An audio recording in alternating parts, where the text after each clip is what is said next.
We are back for the MMA Sucker podcast this week. It's my second podcast of the week. Be sure to go and check out my review of Canelo versus Crawford, the mega boxing fight. I broke down the fight before the fight, and I then did my sort of instant reaction round by round breakdown. It's over on the MMA Sucker YouTube channel, so be sure to go and check that out. I'll drop the link in the bio. Drop the link down below.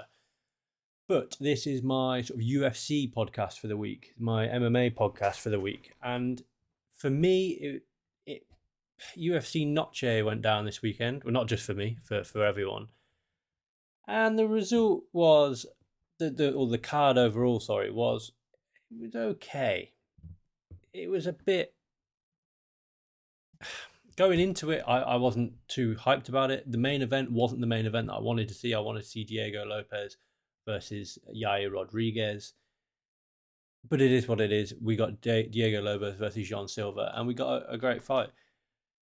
Just going to go through a couple of the fights further down the card. I thought Montserrat Rendon did really well against Alice Pereira, and I tweeted it out and call me a hater, call me whatever you want, and I recognise that Alice Pereira is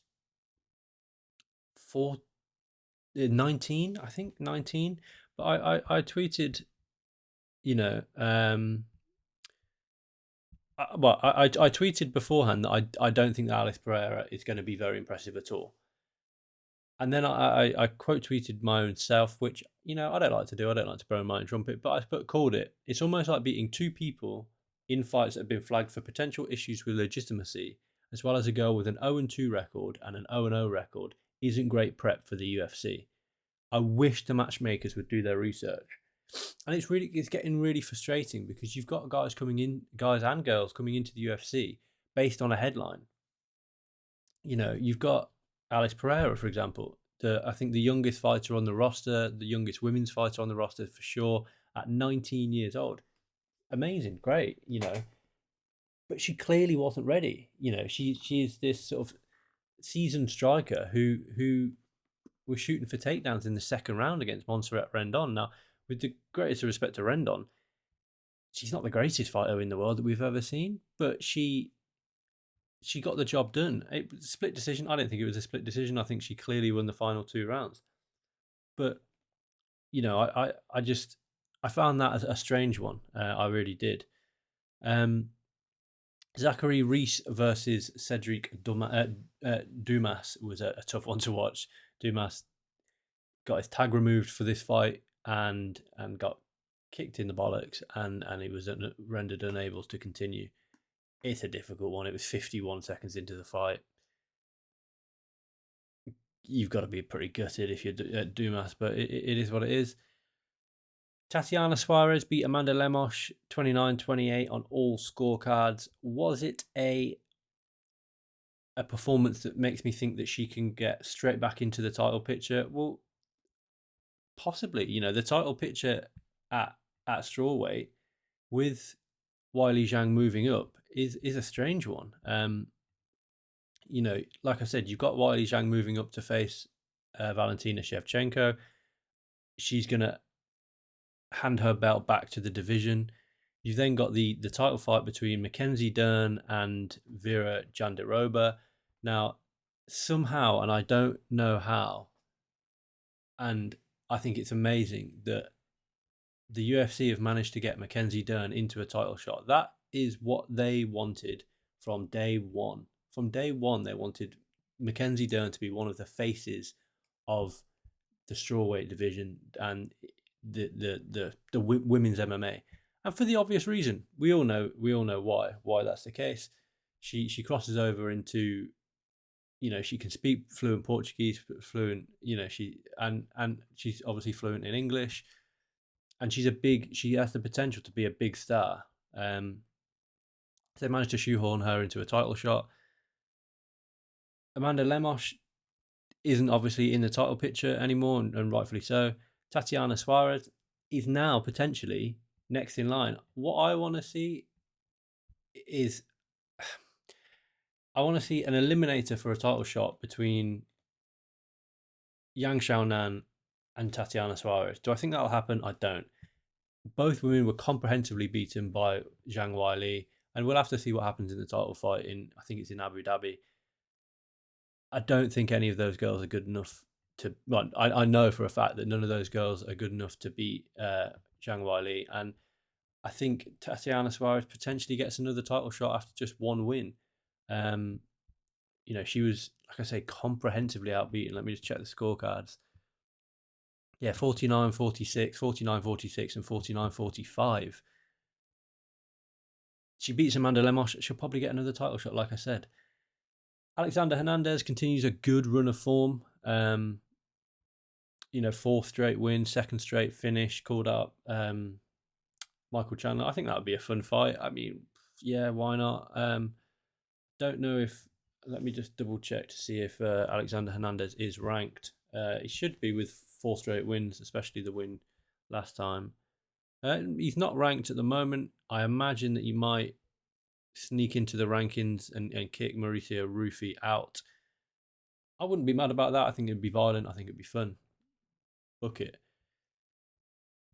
There's one man that I do want to talk about. Well, I'm obviously going to talk about the main event, but there's one man that I do want to talk about, and it's Kelvin Gastelum. And I cannot stand Kelvin Gastelum's attitude towards the UFC. When he broke through on the Ultimate Fighter, it was great. He won the tournament. He was 7-0. As he won the tournament, he progressed up. He was beating decent guys: Rick Story, Jake Ellenberger, lost to Tyron Woodley. He missed weight. That was I think that was a welterweight fight. A welterweight fight, so 170-pound fight, and he weighed in at 180 pounds. Scratch that. That's not even the first time that he missed weight. He also missed weight in his third UFC fight. He weighed in at 172 pounds. So that's twice he's missed weight in 5 fights. He then moved up to middleweight. Did quite well. Doing fairly well. But then Johnny Hendricks missed weight when he faced him. Then he got the return to middleweight, beats him Kennedy. Then he had a flag for, it's marijuana. It's still, he knows he shouldn't do it. Just don't do it. Just don't do it. It's as simple as that, in my opinion. Then he faced Michael Bisping. For me, the biggest win of his career, and yet Bisping took the fight. I think I'm just trying to look. Kelvin Gastelum was supposed to face Anderson Silva. Bisping took that fight having just been, let's be honest, he was knocked out and then choked out by Georges St. Pierre on November the 4th. Their fight went down on November the 25th. And again, I did an article about it this week with what Brian Ortega's been saying. That was in China. I don't think that China have the best interests, shall we say, of the athlete's health in the forefront of their mind. It is what it is. He knocked out Bisping in the first round. Beat Jacare. Then he had the epic Hall of Fame worthy, one of, if not my favourite ever fight, with Israel Adesanya for the interim middleweight title. And I think that killed him. I think that took away Kelvin Gastelum from contention of ever being not only a title contender, but ever being a contender at any level in the future. And the reason for that, I think Gastelum Adesanya sort of took his soul, as it were. And it's a weird way of saying it. You kind of deep it quite a lot. But I do think that he kind of took his soul.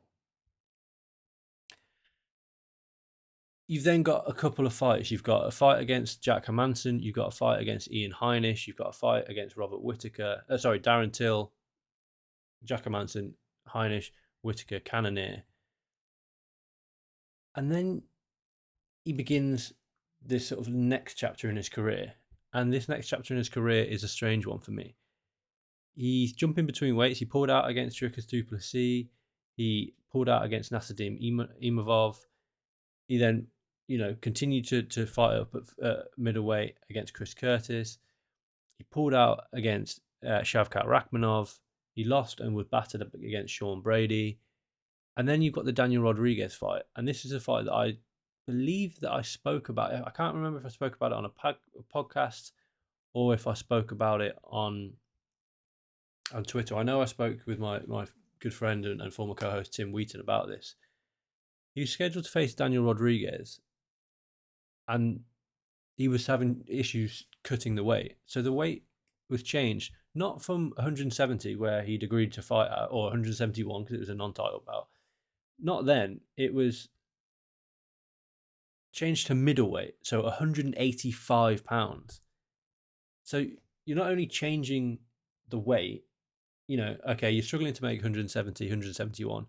We'll make a catch weight 175, 178. You can't be that far off. This is during fight week, by the way. During fight week.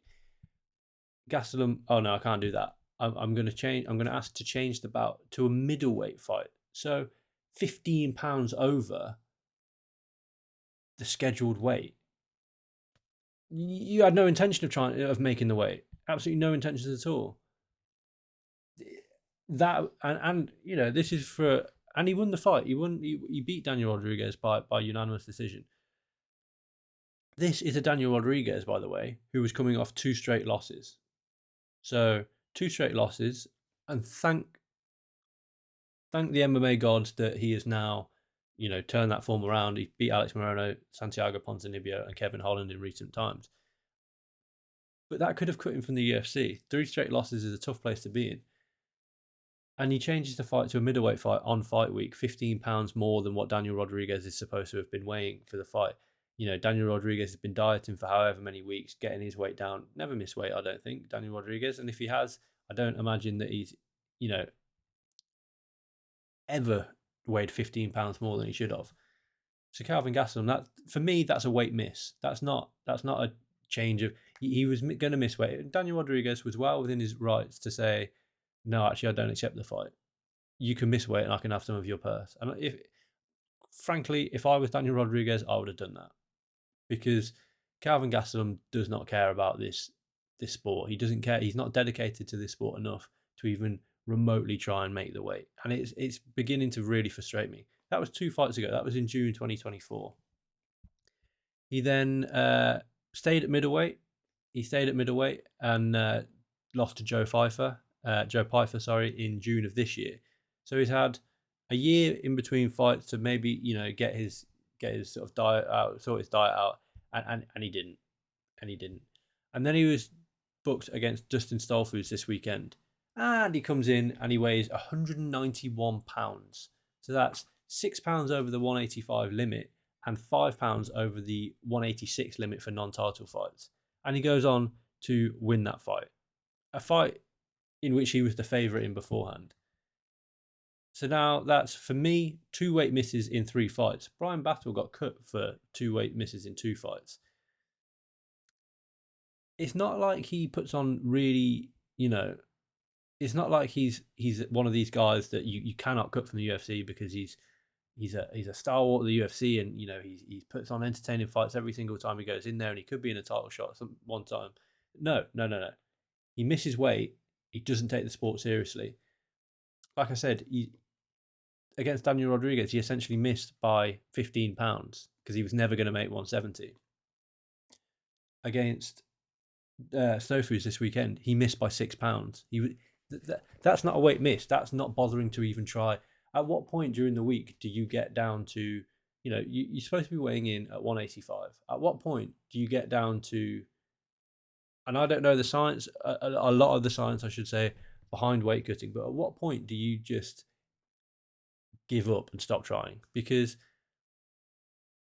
he didn't care about trying, about making weight. He didn't, and that is obvious that he weighed in 6 pounds over. The night before, you maybe have to say 10 pounds to cut. You can't tell me that he was only able to cut 4 pounds. Look at him on the scales. I'll try and get a photo of him on the scales in a second. But he didn't look water drained. He looked big. He looked thick. He looked strong. He looked well rested. He didn't look like he'd even attempted to make weight. Now, I found a picture of him from the weigh-ins from this past Friday when he weighed in 6 pounds over. You're telling me that this is a man that has done all that he can to cut the weight? I mean, look, even if you just look at his face, that's not a water drained man. You look at his biceps. That's not a water drained man, and he has the cheek to stand there and flex on the scale. That is not a man who has tried to drain himself of all water just to make the weight. Now, I'm not saying that you should look like 2015 Conor McGregor on the scales, because that wasn't a healthy way to make weight. But make an effort, put an effort in. I straight up, and I said it. I would cut Kelvin Gastelum from the UFC. I don't think he's professional at all, and I just don't think that he deserves to be in the UFC if he can't be bothered to try and make weight. But going on to the highlight of the card, the main event of the evening, Diego Lopez stops Jean Silva in the second round of a phenomenal back and forth fight to bounce back from his loss to Alexander Volkanovski. And this is pretty much the only fight I want to sort of touch on the card. I'm not too bothered about any of the other fights. I want to go on to talk a little bit more about the featherweight division as a whole. Sorry, I had a little warning at the bottom of my screen. The featherweight division as a whole. Just talking about the fight itself, like I said, an amazing back and forth fight. I mean, at points I thought Lopez was going to get knocked straight out. In the first round anyway, I thought that Jean Silva was going to get finished, and that's clearly a massive hole in the game of all of the guys from Fighting Nerds. They've been exposed in recent months. You take these guys are phenomenal strikers. You got Mauricio Rufy, Carlos Prates, Jean Silva, Carvajalo, amazing strikers. You take these guys down and they're like a fish out of water, and they don't know how to deal with it. Mauricio Rufy got bullied a few weeks ago in Paris when he was taken down by Benoit Saint-Denis. Carlos Prates, Ian Machado Gary bullied him on the ground when they fought for the majority of it up until that final round. And Jean Silva looks like he didn't know what to do. I mean, some of the scrambles were good, but he didn't, Diego Lopez was just vibing. He was just sliding in and out of positions, cracking Jean Silva with those 6 to 12 elbows. 12 to 6 elbows, sorry. And cutting him open and causing a lot of damage. I mean, for Diego Lopez to be able to sit in mount and be able to smile and laugh at, I'm assuming it was his corner, maybe it was Jean Silva's corner, maybe it was just someone in the crowd, I'm not sure. But for him to be able to do that whilst in mount, I thought it speaks volumes. It really does. There's a lot of people online calling it a 10-8 in that first round. I don't think so. I think Jean Silva landed a lot of good strikes, and enough good strikes for him to warrant not being 10-8'd. But then the second round started, and I thought we were going to see the first time in the UFC, at least, that Diego Lopez gets separated from consciousness. He's got 2 losses by TKO on his record. He hasn't been TKO'd since, just having a quick look here, since 2018. I mean, the opponent on the night must hit really, really hard, because Diego Lopez took some massive shots from Jean Silva. And Jean Silva was clearly going for the highlight KO. He let his ego get the better of him, and he was throwing the spinning elbow, and he's throwing the spinning elbow, and he's throwing the spinning elbow. And then, ironically, Diego Lopez is the man that landed the spinning elbow that cut Jean Silva, that, stunned Jean Silva to the point where he couldn't intelligently defend himself. And then he was finished. And I think it didn't come as a great surprise to me, because Jean Silva is a great fighter when other fighters give him respect. That first round and the beginning of the second round, Diego Lopez was giving him a lot of respect. He wasn't throwing too much. He was hitting that low leg kick, which was great, and he timed the takedown well in the first. Someone like Bryce Mitchell, you're not going to get respect off Bryce Mitchell, because he is a grappler, and if Bryce Mitchell couldn't get the takedown, which he wasn't really able to against Jean Silva, that's when Jean Silva can do really well and kind of bully his opponents. When Diego Lopez was taking those licks and he threw a spinning out, he threw a spinning elbow, and it's like using their own superpower against them to hurt and pretty much finish Jean Silva. Let's be honest, it was the follow-up shots that did it, but it was the spinning elbow that led to it. I think Diego Lopez had just had enough of allowing Jean Silva to play his game, as it were. And like I said, Jean Silva's good when he can be the bully and can be the front foot fighter. Same as Mauricio Rufy. Great when they can be the front foot fighter, but I don't think in the Fighting Nerds gym that they do an awful lot of fighting on the back foot. John Silver's a great fighter, and I do believe he can mix it with the best of the division. But what I'd say is I'd have him for the next couple of months at least, just fighting on the back foot, just trying to pick his shots. He doesn't need to throw everything with so much heat because he's such a slick striker. Introduce the jab into your game. The jab for John Silver would work phenomenally. Introduce the odd feint because I just don't think and work on the back foot, work being pushed backwards. Get Mauricio Rufy, hypothetically speaking, I don't know who else fights in that gym, but get Mauricio Rufy in sparring. Okay, John Silver, you cannot take a step backward. You cannot take a step forwards for the next 5 minutes. Mauricio Rufy is going to push you up. You're going to corral you against the cage. You can only use lateral movement, side to side, and move backwards. And get him fighting on the back foot because he's very used to going forward. But then when you put him on the back foot or you put him on his back, he struggles, and it was clear to see. For Jean Silva, I don't know what's next. Got the Tapology rankings up here, and he is ranked number 11, coming off a loss. He's a tough guy to match. Let me look at the official UFC rankings and see where they have him. These haven't been updated. They had him at number 10. Do you give him to someone like a Dan Ige who can crack? Dan Ige can definitely hit. He can take hits as well. I don't know if Dan Ige's ever been finished. He's never been finished. He's got 10 losses on his record, all of them by decision. I'd say that's probably the fight to make. Both men coming off a loss. That would be a fun fight for me to watch. Dan Ige versus Jean Silva. If they want to sort of really bring him down the rankings even further, I'm just having a look. It's difficult to match him, to be honest, because he's better than a lot of the guys out there, but he's not as good as the elite of the division just yet. I mean, if the UFC really want to throw someone under the bus, they give Jean Silva Brian Ortega. They won't do that, but it is what it is. Now, moving on to talk about this man, Alexander Volkanovski, and the featherweight division as a whole, because Aljamain Sterling called for an eliminator with Diego Lopez to determine who should be the next number one contender. Now, for me, the featherweight division and the middleweight division are quite similar. You've got a logical number one contender, but there was a fight booked that could have changed that. That fight in the middleweight division, as we know, is the contender is Imavov. The fight in the division is Fluffy and Renier Ritter in a few weeks' time.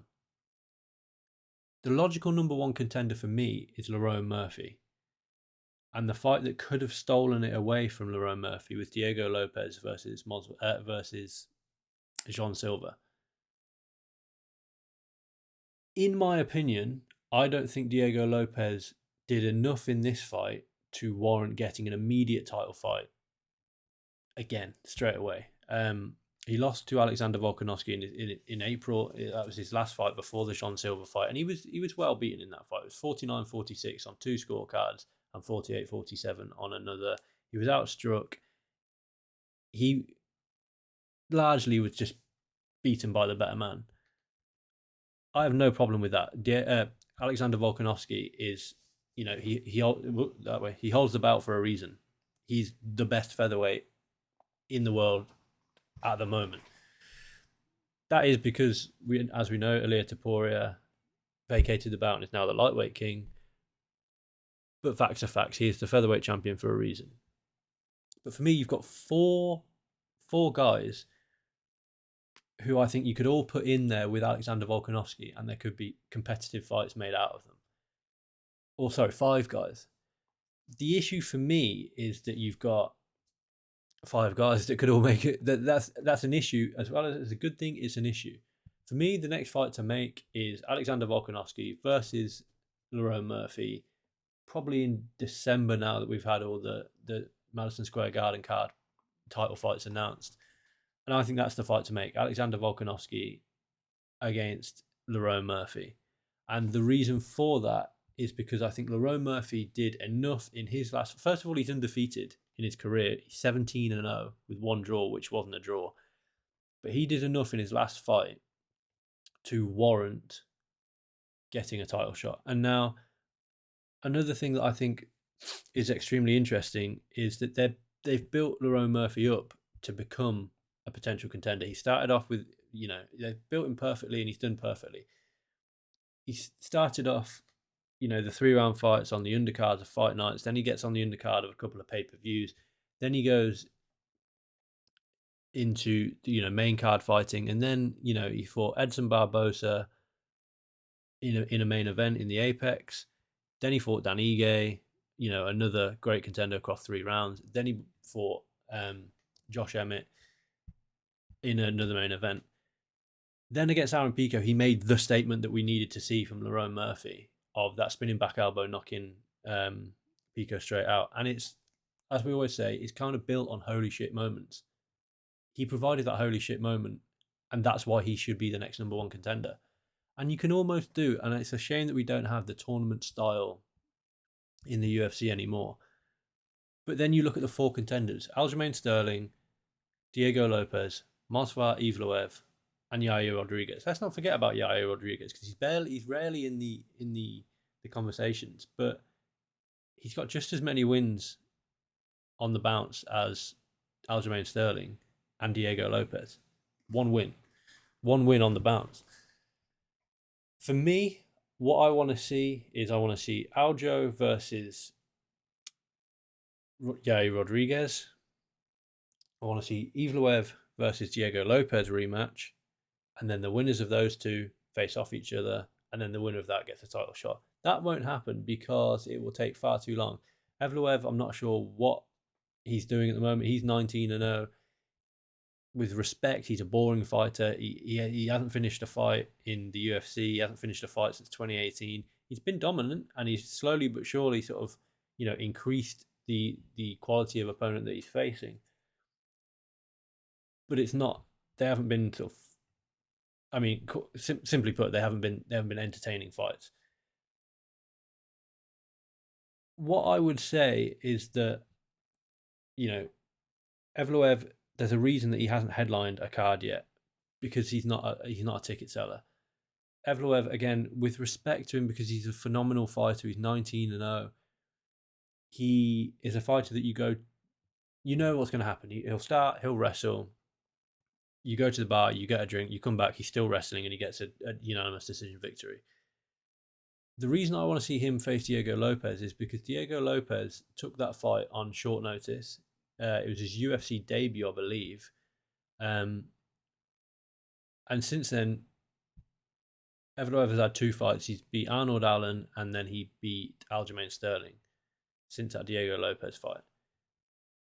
Since the Evloev fight for Diego Lopez, he's beat Gavin Tucker, he's beat Pat Sabatini, he's beat Sadiq Youssef, he's beat Dan Ige, he's beat Brian Ortega. He then had the loss to Volkanovski, and then he obviously beat Jean Silva this past weekend. He's grown into a UFC fighter. He's headlining events now. This is his first headline. He headlined a pay-per-view, and now he's headlining a fight night. He deserves a shot back at Evloev, and that can be a statement win for Lopez. Like I say, he took the fight on short notice and put in a phenomenal performance, in my opinion. Based on the fact that, like I say, he did take it on short notice against Evloev, who is a solid. He is a really good all-rounder in the division. The reason I want to see Aljamain Sterling and Yair Rodriguez is because, for me, they're both kind of unproven at the very elite of the division. At featherweight, let's not forget, Aljamain Sterling is a former bantamweight champion, and he deserves all the respect for that. But at featherweight, he hasn't beaten anyone elite, in my opinion. He debuted at UFC 300 against Kelvin Gastelum. I mean, if you look at Kelvin Gastelum's record before and since, he's lost 6 of his last 7. That didn't really show me or tell me much. He then went in there against Evloev and lost. So Evloev, in my opinion, elite of the division, he lost to him. Then he goes in there against Brian Ortega. I don't regard Brian Ortega in the elite of the division. I like the way that Aljamain Sterling is talking a lot more and becoming a lot more vocal. you've got to put respect on his name as the former bantamweight champion with multiple defenses. But at featherweight, he is yet to prove himself as an elite fighter, as is Yair Rodriguez. Yes, he's had the title shot. He lost to Volkanovski. Then he had another loss then to Brian Ortega. Then he bounced back against Patricio Pitbull, who, for me, again, isn't the elite of the division. I think these two guys are sort of, it's difficult to categorize them, but I say they're sort of fringe top three guys, Yair Rodriguez and Aljamain Sterling. The UFC, let me just double check the rankings. Like I said, these haven't been updated, but they've got Yair Rodriguez at 3, Aljamain Sterling at 5. Face them off against each other and see which one of them can take that next step into the very elite and which one of them is just a top 5 guy. There's nothing wrong with being a top 5 guy, especially in this featherweight division. But I just think that that's the way it should go. What I think will happen, I think Lerone Murphy will get the next title shot. And then I think that maybe the UFC will have Evloev versus... I really don't know what they're going to do. I think that maybe have Evloev versus Lopez in a rematch. It might play out the way that I'm saying it should. And then the winner of the Lopez versus Evloev then gets a shot at whether it's Lerone Murphy or Volkanovski some point next year. I don't know what Evloev's up to. I know that he was injured. Lopez he took a lot of physical damage, but I don't think that he took a lot of damage that we couldn't get him back out in December.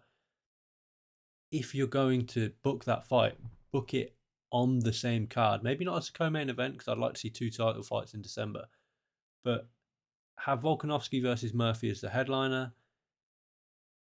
Maybe have, another title fight, maybe a Pantoja because he fights all the time, or perhaps we'll see, someone make a quick turnaround. Maybe Murad makes a quick turnaround. I don't know, but have Lopez versus Evloev on the undercard of Murphy versus Volkanovski.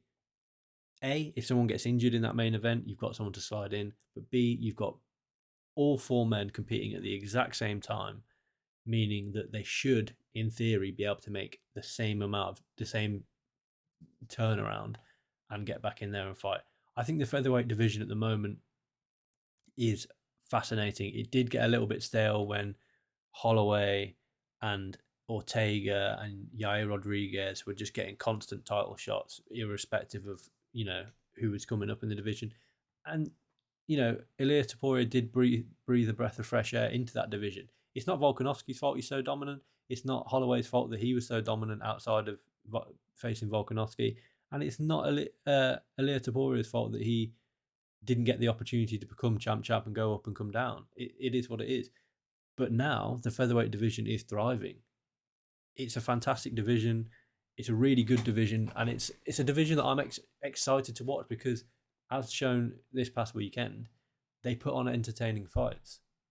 Let me know in the comments below who you think should be next for Volkanovski and who you would play matchmaker with. Thank you for listening, and let me know if Kelvin Gastelum should get cut from the UFC. I think he should. I think he's unprofessional. That's just my opinion. Thanks for listening, guys. I will catch you next week for a preview of, I think it's UFC Perth in a couple of weeks. We've got a week off the UFC this week. I'll link my Canelo Crawford breakdown down below, but let me know in the comments what you guys think. Thanks for watching, and I will catch you next time.